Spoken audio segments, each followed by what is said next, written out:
So, Paul, you know when somebody wins a gold medal in the sports channels, the first question they're always asked is, how does it feel? A little overwhelming, but certainly a big honor. So thanks for... Well, congratulations on this award. First, you've won a lot of awards, actually, in sustainability-related issues. I wondered if you have a special cabinet at home where you display these. No, I think having the fortune to lead a great company like I do, in this case Unilever now for the last 6 years already, I always remind people that the average life of a CEO is about 4.5 years right now. My wife was very disappointed when I stayed on after the 4.5 years. but leading a company like this for 6 years obviously is a great honor, and I think what you see there is a recognition of what the company does. More than anything else. Very good. Now, when we talked earlier, you noted that you don't really like to talk about yourself. Not really. But I think that there are a lot of people who would like to get to know you a little bit. Is that right? Yeah. So we'll be talking a little bit about personal issues, but then we'll talk about your company and then about your views on what's going on in the world today on sustainability.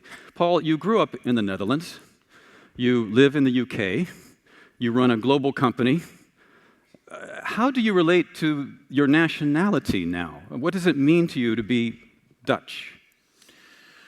Well, I think you always go back to your roots one way or another. I left the Netherlands in '77, so I've actually lived more outside of the Netherlands than in the Netherlands. But you always, when the Dutch sort of get close to the soccer finals, you become excited. So I think that is still the case for myself as well. But I married my wife, who is American. We moved around basically to many countries, many continents, and you feel a little bit more global citizen, perhaps. I've also learned in the job that I'm doing today, it's better not to support one team or another, because it's better to stay a little bit above that. But seriously, you always go back to your roots a little bit, because most of the things that make who you are probably things that happen to you in these formative years when you were, in my case, in the Netherlands. It could have been anywhere else, and undoubtedly has played a part on becoming who you are. And the Netherlands has been a global leader on sustainability since the early days. We like to think so, but unfortunately we are not. So I would respectfully disagree, and we're working hard to bring a little bit more sense to that system. Because I think they could be doing so much more. But we have a polder model that might not be very different from yours, where there is a consensus-seeking culture. But in many cases, it also results in slow moving. And in this case, we're up against a little bit of a deadline that requires a little bit more activity. For example, in the area of sustainable energy, for example, the Dutch are starting to lag behind. And one of the reasons we created the Dutch Sustainable Growth Coalition, just like you've done here with the Leaders for Sustainable Development under the SIDA chairmanship, is to get more of a group of forward-thinking businesses to help governments push the boundaries a little bit, and that's equally needed there. So let's talk about your career. You began as a cost analyst. You've worked for a number of companies along the way. I'm curious, when you started that career, did you imagine or set your sights on becoming CEO someday? No, I've never, it sounds terrible, but I've never, and my chairman is here, Michael Treskov, is also very fortunate to have him as a chairman, and it's terrible to tell him that in front of, but I never really planned my life that much, and I still don't. I just believe in a little bit the philosophy of creating opportunities. When I was young, I wanted to be a priest, and went actually to a seminary and studied for a while, and then I discovered there were better things in life, so broadened a little bit my horizon.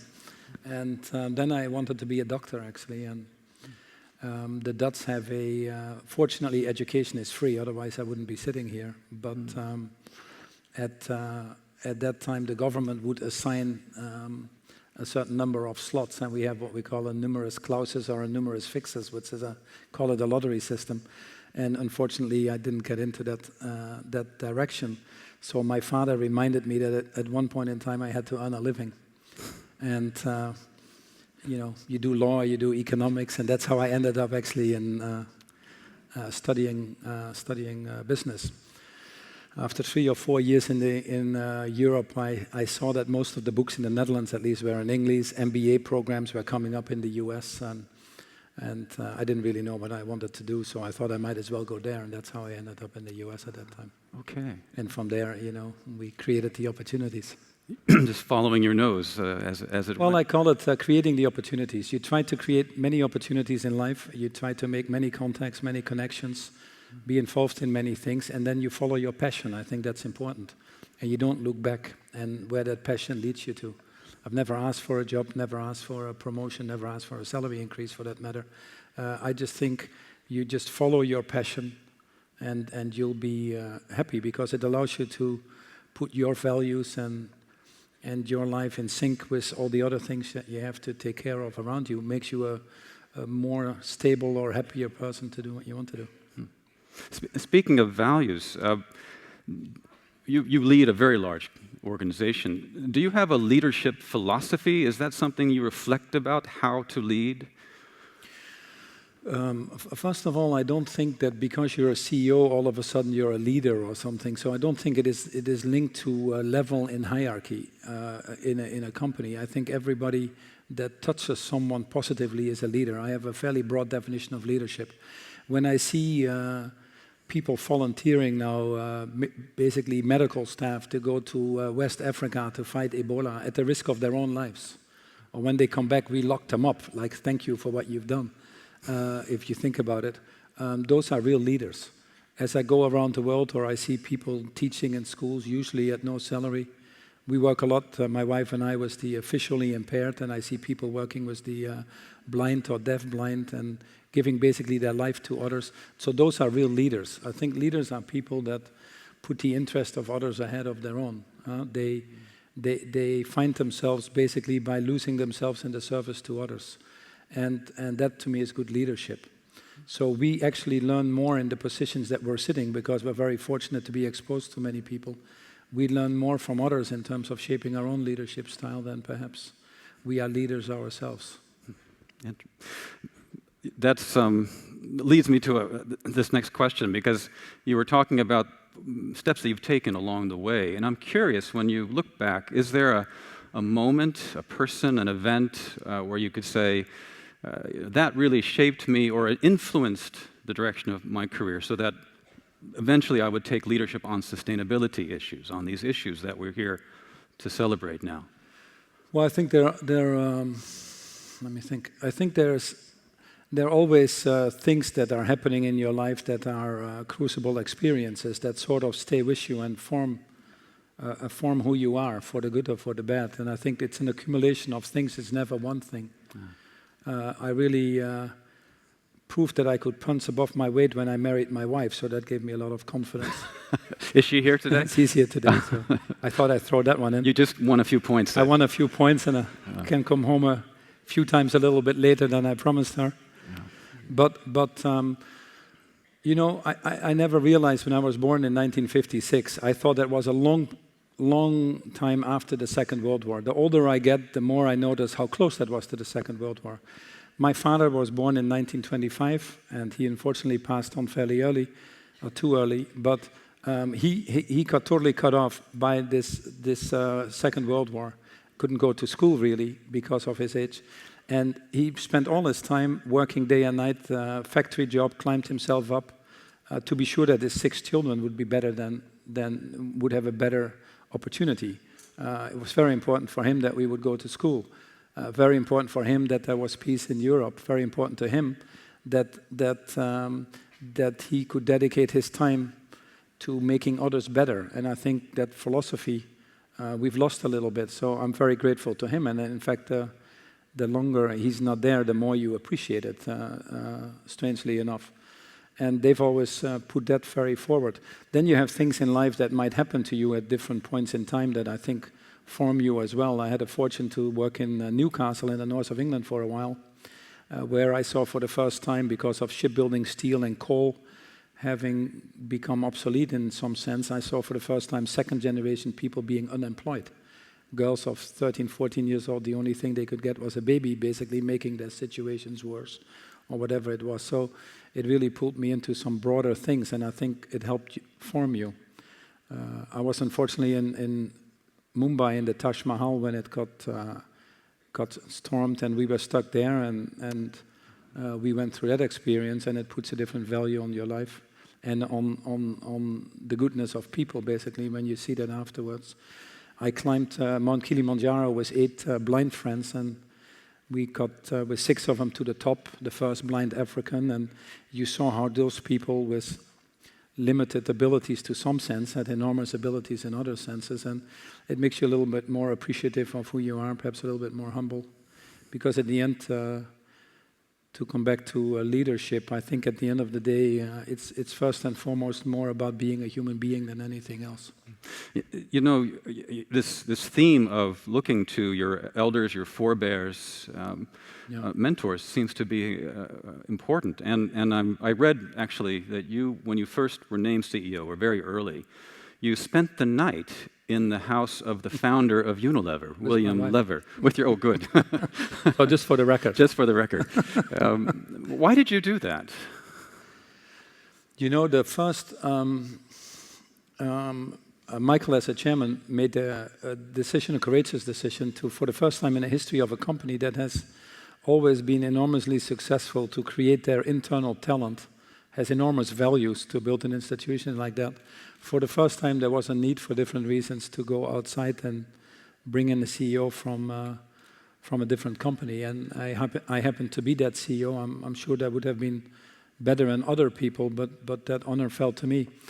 And it was very clear to me already then that having worked for what some people might consider competing companies, that the first reaction was probably they're bringing in the Trojan horse type thing, you know? And instead of me expecting being CEO that the people would respect me, I thought it's really up to me to prove that that I can be accepted by them. And I spent a lot of time, fortunately, I had a few months before I took the job. I spent a lot of time studying the history of the company. If you look at Jim Collins' book, From Good to Great, he talks about nurturing the core before you stimulate progress. It was no doubt to many people that this company needed to change because the world around us was changing very fast. But before you make change, you really have to try to understand what the values were or are that make this company tick. And no better way to do that symbolically than actually a place where many people had not even been or had not been for a long time, which was Port Sunlight, where Lord Lever started.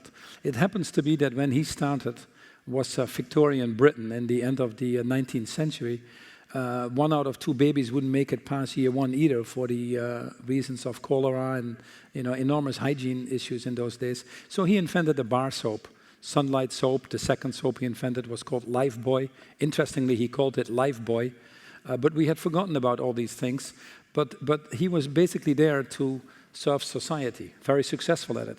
He built Port Sunlight, a city for his workers, before he really had the factory going. And that was basically the history of his life. Always on the brink of bankruptcy, great visionary, but always putting the things in place to the service of society.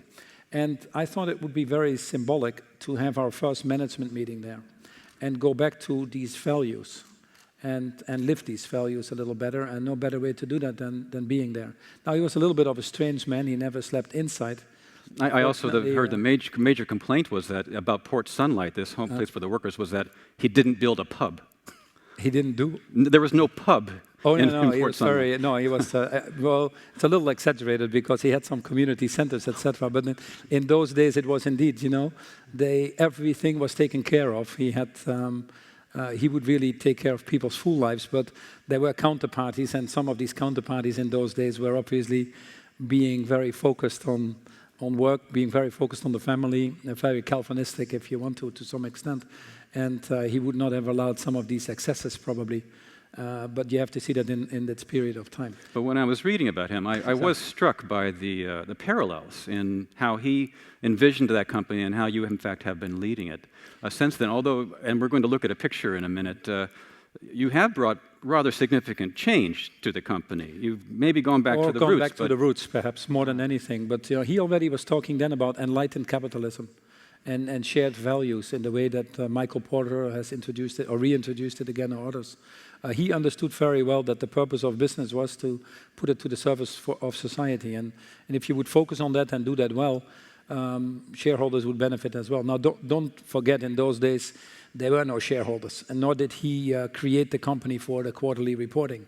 or for his own well-being. He was solemnly focused on making this an institution that was built to last and not built to sell. And he operated it as such. Then a lot of things happened around us that put pressures on us. But I think that these basic values of focusing your business on serving society for the long term, taking care of the communities in which you operate, high levels of integrity, etc., are basically values that we want to live our lives with. And there is no difference to me between the way a company should function and the way we should function.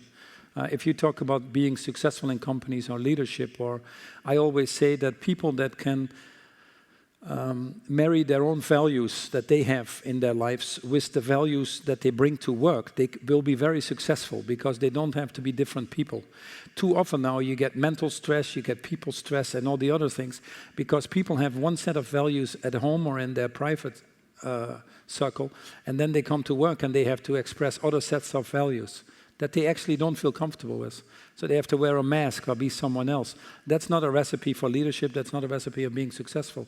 So I've always been very fortunate, and what for me is the most important thing is to be able to work in an environment where your values and differences are appreciated. And I happen to be in a company that tries to do that. And I know from the data that you've succeeded very well with your workers as well. But let's talk a little bit now about your business philosophy. And could we put the first picture on the wall? The thing that really caught my attention about Unilever was this, the Sustainable Living Plan, and this iconic graph that now thousands of sustainability consultants have been showing this graph around the world. I should have trademarked it. Probably. So what I wanted to ask you was, where did this come from? How did the idea emerge? Well, we were having a breakfast this morning and I saw Björn Stixon. Björn was the head of the World Business Council, and Björn already said something very profound in a very simple sentence, that business cannot succeed in societies that fail. And that was really Björn who said that. That has become a famous sentence that is now echoed around the world. I think in the crisis of 2007, 2008, we saw that the current system of capitalism had lifted enormous amounts of people out of poverty.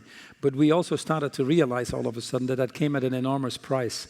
Overconsumption, government debt, private debt, leaving too many people behind. So despite this enormous wealth that was created, this is still a world where 1 billion people go to bed hungry, not knowing if they wake up the next day. This is still a world where 2.5 billion people don't have access to clean drinking water or basic hygiene.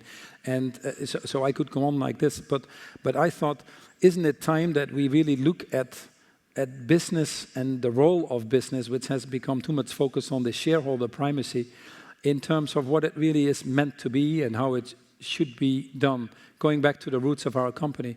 So we created what we call this Unilever Sustainable Living Plan, which is what this graph refers to. There is no doubt that a lot of people still need to be lifted out of poverty, especially in the emerging markets. There is no doubt as a result that there will be an enormous demand on consumption. World population will still grow 30%. Consumption probably will grow 300%. The reality is that we are already living off finite planets. WWF is saying we're already living off 1.5 planet.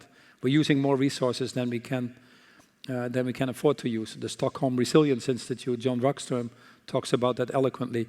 So we have to, it's not anymore good enough to be less bad or to be a little CSR, that you feel that you're making a slight contribution. Business now really has to make a positive contribution towards solving these problems. It has come to that point. If you make these positive contributions, you see an enormous opportunity for your business, so it's a great strategy, but you also see an enormous acceptance of society by what you're doing, instead of a rejection, which is currently happening. So we put a very simple model out there. And when you say we, I mean, who? We as the company. Did somebody draw this on a napkin or a whiteboard? Or? Well, we as the combination of the history of the company and its values that have been built, that culminates in something that you try to make bigger, which is, you know, our job is not to say we change the company. Our job is basically to say we make the company a little better or stronger so that when we leave, it has a longer life. So make the values a little bit stronger. So I could have never done this with our leadership team were it not for this history of the company, were it not for a lot of the values that are there. So we said, why don't we put a business model out there that doubles our turnover, which was absolutely a possibility, especially with our footprint in the emerging markets, helping to lift a lot of people out of poverty, double our turnover, But since we cannot afford anymore to use more resources, why don't we decouple that growth from resource use? Move to a totally neutral model, or actually a positive model, and at the same time improve the social impact. This is a world where growth is not even, where 85 of the richest people have the same wealth of the bottom 3.5 billion people. So how can we make a more equitable growth and a more sustainable growth? And that is basically what this model is about, and we call it the Unilever Sustainable Living Plan. Now, what is unique about this model is, instead of staying in your own shop and in your own travel, your factories, your offices, which is basically where the CSR space is, we took co-responsibility of the total value chain, from farm to fork, if you want to. And we said, we have to be co-responsible for solving issues in this total value chain. Now, no company of our size or magnitudes has made this statement or commitment of decoupling, of co-responsibility of the total value chain. And this is really what makes this model a little bit scary, without any doubt. You need a certain number of years to implement that, and you certainly can't do it alone. We were worried about it, also with the board. We had 50 targets, and we want to be held accountable. It's far more transparency. Are you sticking out your neck too much? What does it mean if you miss a target? But the fact that we said we don't have all the answers, the fact that we said we need to work in partnership, the fact that we took co-responsibility of a total value chain, I think made us a little bit more human, and it also made us more of a company that was being accepted to be included in some of these projects that we're working. Your board shouldn't be complaining over that period that you've been CEO. The stock prices performed mostly very nicely. But I'm curious about how this model, how it works. And when I say how it works, how has it changed the way that you manage and your management team manage the company in practical terms? Well, the first thing, from a very decentralized organization, because we were very much a country-run organization, we all of a sudden put this purpose out there that is actually a very resonating purpose of doubling, but decoupling and increasing a social impact. That has galvanized an enormous amount of energy in the organization. So you need to set, in that sense, the tone from the top, what we want to do. Then behind that, setting clear targets. We've set about 50 targets. But some targets that might be strange to companies. All of our agriculturally sourced materials being sustainable. Creating 5 million more livelihoods, jobs in our value chain. Building 400,000 toilets with a brand like Domestos fighting open defecation. Reaching 1 billion people more, improving their health and well-being. Things like hand washing with bar soap, etc. So we have targets that go beyond just profits and volume. These targets we distribute throughout the company, hold people accountable, put activity systems and capabilities in place. So it's normal management, but with different goals. Oh, absolutely, but it's management by purpose. And I think that purpose is sometimes missing, in some industries or in some companies. And if that purpose is high enough, I think it is already a great catalyzer for change. Let's put the next picture up on the screen. I wanted to get your reaction to this. This was published in The Economist, data about how global sustainability experts perceive companies that are leading on sustainability. The headline was actually by a mile, because in the perception of experts, your company is just so far ahead of the pack. What do you make of this? Well, one thing my father always said was, if you want to have a lot of people under you, you could become a tender in a graveyard, but nobody is smiling. And so the key thing is, it worries me to some extent, because the key thing is you need to be able to get people to come with you. If Unilever does it alone, we are such a small pimple, If we don't galvanize this change on a broader scale, we still miss the point here. So we are looking very much on more and more so, how can you use the size and scale of a company like Unilever to get more transformative impact? Now, this is one survey. And obviously, hopefully, it rallies other companies as well to step up to the plate, which happens with these things. There are other surveys where we see less of a difference. We're #1 in the Dow Jones Sustainability Index, and we're proud of that, but there are many companies that are there. And there are other surveys out there that sometimes put us in second, third, or lower place. I think what is good is that people are starting to measure where impacts are, so that it becomes a little bit more of a fact-based discussion, and that we can compare with each other and benchmark. The reality is that we're getting to a situation in the world where more and more CEOs realize that things need to change. I was at the Climate Summit in New York not long ago, and there were 150 CEOs. And actually half of them were American CEOs. And this was a climate summit. You would not have seen that a few years ago. The World Bank put out a statement at that time on calling for a price on carbon. We got 1,000 companies to sign that. You would not have seen that several years ago. Now, many of them were members of the World Business Council for Sustainable Development, which is a body... Which you chair, by the way. Which I chair right now, which Bjorn has basically built as president and is now Peter Bakker. And we have 200 of the more progressive, in the US you have to use the word forward-thinking companies that are members, and we're trying to move the boundaries there. And so what you've created here with CDAO, the Leaders on Sustainable Development group, was a group of 20 or 30 companies, is that type of initiative that you need to jointly move forward. I firmly believe in that. If anybody has shown us that sustainability is about more than just, say, climate change, it's you. You've spoken out on sanitation issues, women's issues, but on the agenda. Are you optimistic that we're going to get a global deal in Paris next year? Uh-oh. No. I have to just think about how I answer. I'm an optimist inherently because I believe firmly that it's too late to be a pessimist. But I think we have to work at it. I think that deserved some underscoring. Well, but we have to work on it because this is a challenging task to get 190 plus countries to sit there. And this is an intergovernmental process, as you well know. And Christiana Figueres is doing an outstanding job. But it is now in the hands of the politicians. And whilst I am the first one to support the politicians and certainly not criticize them, it has become a very difficult job. And anytime we bring 190 people in the room, like we saw in Rio with the Rio +20, we run the risk that it drifts down again to the lowest common denominator. So what we are concerned about, and I'll be in Peru in a few weeks' time, and we're working on a plan, what we call the Road to Paris, that we get enough people out there to step up to the plate.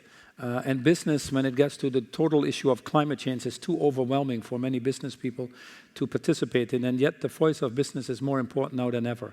So with the World Business Council and others, we're rallying. The other thing we're trying to do is get the world citizens to speak up, because politicians are more sensitive to that, especially the young people, which is where it gives me hope. So business is becoming a lobby organization to get citizens to become active? Oh, I think we have to be part of creating the movement, I call it. Our companies are becoming outside-in companies, as you really believe that you're to the service. But, so there's a guy called Kevin Hall. He did these 8 concerts and Africa concerts and Bono's and all that. He's a producer in California, and I've spent some time with him. We're trying to get 1 billion people to sign. 1 billion people to sign. 1 billion people? Yeah, 1 billion people. Now, he thought it was impossible, and I told him it's not at all. When we run Dove sketches, you know, Dove, one of our brands is called Dove, which stands for women's self-esteem, inner beauty, more important than just talking about your body the whole time. Talk to your daughter before the beauty industry does. Yeah, no, absolutely. And Dove is a great brand doing very well. So we put one of these YouTube videos came out, which is called Dove Sketches.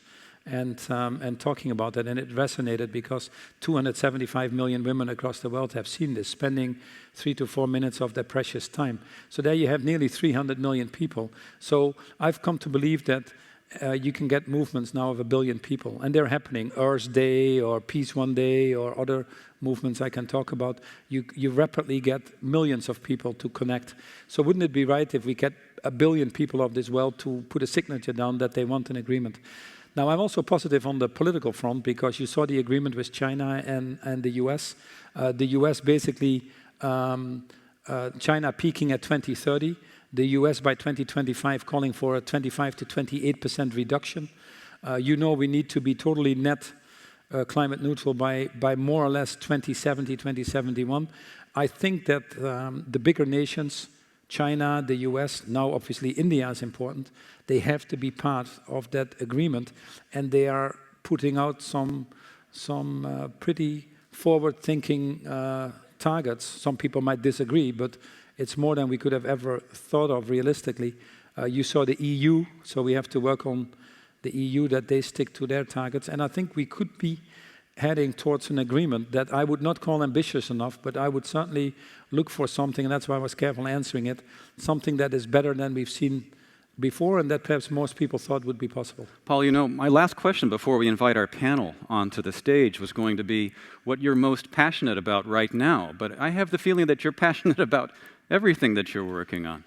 No, not really, because you know, there's only so many hours in the day, so you do have to make choices. And obviously, with my chairman here, I have to think what I'm answering here. But let me answer it differently. You know, all of us here, and myself certainly would fit that description, that we belong to probably the 2% of the world population that can do what they want. I'm now sitting here in a tremendous environment. I can work for the company I like to work for, financially independent. We could change jobs or move to other countries if we like to. But that's unfortunately the case only for 2% of the world population, at most. And still the majority of the world population cannot be here because, or cannot take your price because they're simply too hungry, or they haven't had access to education, or they didn't make it past the age of 5 for simple reasons of sanitation or hygiene. And I firmly believe that if you belong to that 2%, then you really should devote your task and get your energy of putting that to the service of the other 98%. And I'm fortunate enough to sit here because I represent Unilever that has a scale and impact that probably people take more notice of. But as I said at the beginning of this talk, there are many others that have taken that same philosophy. So I get my energy out of being sure that others succeed, to be honest. I think we can stop our conversation there, and I think we should give this man a big round of applause. Stay put.